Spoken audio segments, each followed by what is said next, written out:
अच्छा बताओ, how many of you know that there are two different types of pronunciation for the word in English language, the और the, और इनके rules भी हैं, जानते हो? नहीं? तो चलो आओ सीखते हैं। लेकिन उससे पहले let's recall vowels and consonants. अब वावल क्या है ये तो हम सबको पता है कि A E I O U ये हैं वावल्स। वावल साउंड्स क्या है? Vowel sounds are all those sounds which are produced by these 5 letters. हो गया। अब कॉन्सोनेंट्स क्या है? हमें पता है कि 26 लेटर्स हैं इंग्लिश लैंग्वेज में, उनमें से 5 हो गए वावल्स, जितने बचे वो क्या है? कॉन्सोनेंट्स। अब कॉन्सोनेंट साउंड्स क्या है? Non vowel sounds are consonant sounds. So our first variant is THE with a sound. Now when do we pronounce the with a sound? चलो इसको एक एग्जाम्पल की हेल्प से समझने की कोशिश करते हैं। सपोज मैंने किसी को कहा please pass me the book that is kept on that shelf. The book, why the with a sound here, why not दी?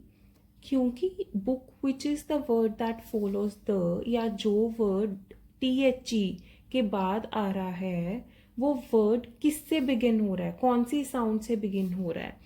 अब अगर वो कॉन्सोनेंट साउंड से बिगिन हो रहा है, जैसे हमारे एग्जाम्पल में बुक, ब इज अ कॉन्सोनेंट साउंड, तो हमने THE को प्रोनाउंस किया द अ साउंड के साथ। ऐसे ही आप और एग्जाम्पल्स देख सकते हो, द टेबल, द प्रोजेक्ट।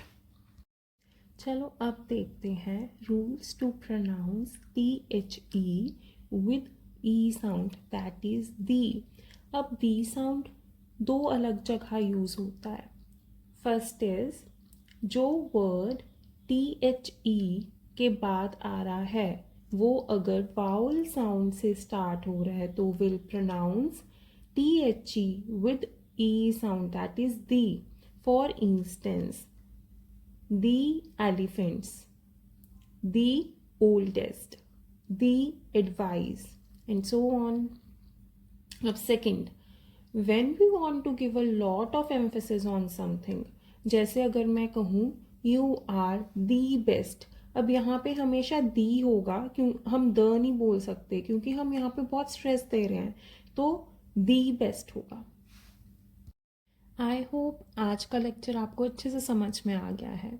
चलो नेक्स्ट टाइम मिलते हैं, तब तक के लिए हंसते मुस्कुराते रहो। Bye bye.